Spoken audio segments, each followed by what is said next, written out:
Okay, so my topic is on teen gang violence and like the type of punishments that go along with what happens when they screw up and get caught. So for most of you already know because you are just so smart, but gangs are like a group of peoples that are following like one.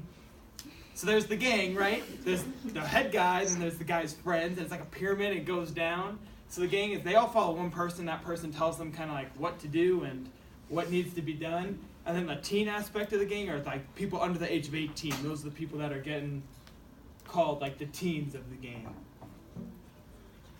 So this is a nice graph. It's really hard to see because this is small.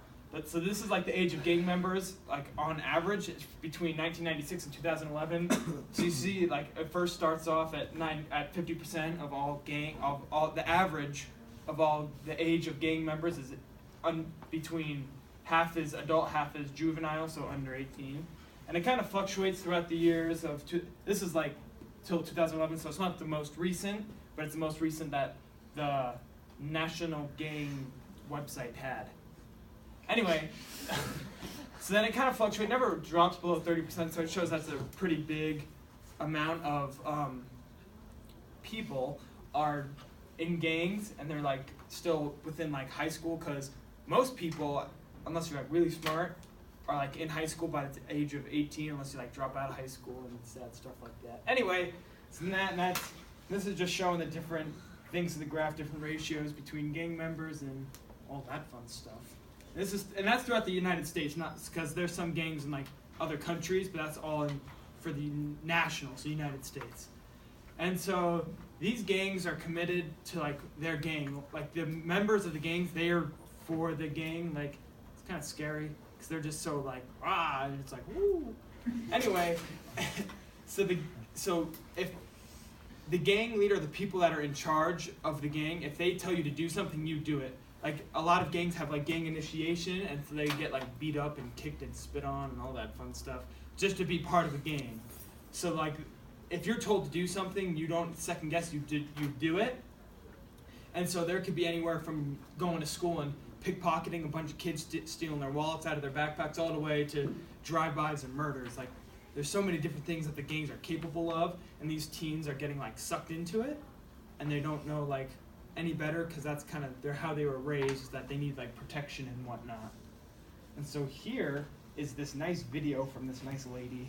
They're on the news. We'll watch it.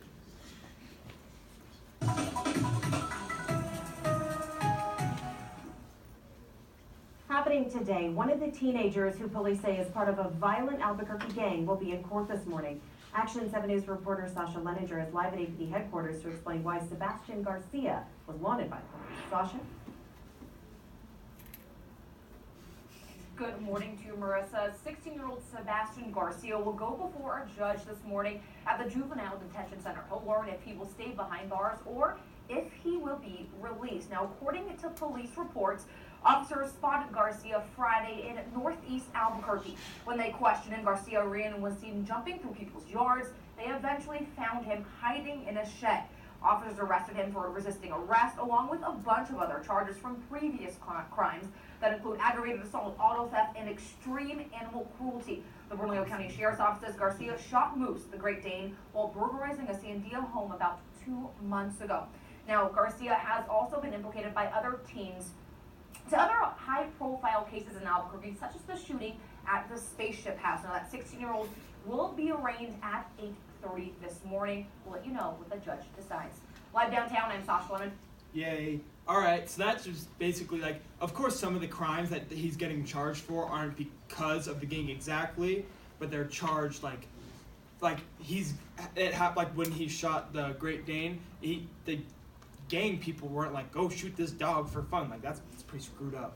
But that could have been from, he went to go, like they told him to rob someone's house, and then the dog's coming at him, and then like, you're not gonna let the dog bite you, so he shot the dog. And it's not because of the gang telling him to do it, but some of the things that people are the teens are being charged for are like kind of like a domino effect of what happens when you start with the gang violence and it turns into shooting dogs.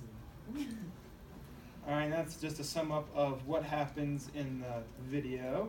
And so a big portion of the teens and gangs are still in high school and even middle school. So like even if your school maybe like not like Brighton or anything, because Brighton's just so great, but there's like gang members in the school, and they might not, you can't tell that they're in a gang, but they can have traces of a gang. They're bullying kids at school, they're dealing drugs at school, they're, I don't know, like making sure like you could tell there's a gang presence at school, but you're not enough where it's like a big deal where the police come and get involved. Whereas like maybe not in Utah as much, but in other East Coast high schools, there's like my cousins in New York, for example, they had to have ID tags on them. Their security would have to check through their bags on every now and then. Like it's a big more of a presence in other schools compared to other schools. Exactly. And yep.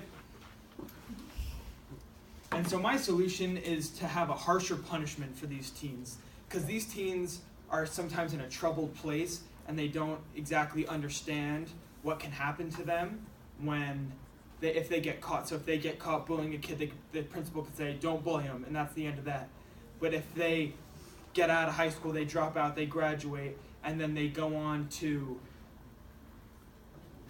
higher level crimes, they go to start robbing banks, robbing convenience stores, shooting people on the streets, just doing drive-bys in a sketchy neighborhood, and they're still under the age of 18, legally they're not supposed to get charged as adult, but if like the judge and the court decide and they're being tried for all these crimes, they could be tried as an adult. They could be going to jail at the age of under 18, which is, but only in some cases. Whereas I think that if there should be like a level of crime. So if you're getting charged with like stealing, you shouldn't be getting sentenced to a year in jail when you're stealing gum at school, or not at school, at like Walmart, you're stealing a pack of gum. Whereas if you're going around bullying people, shooting them, stabbing them, there should be tried as adult. Like one of my resources, there was a 13-year-old in London, and he stabbed another 13-year-old because the game, the leaders of the game said, you need to like stab this kid. So the kid stabbed him, and then he's 13, and he's getting tried as an adult for murder, and he's getting put in jail as a 13-year-old, which is very scary. And yep, that's it. Yay!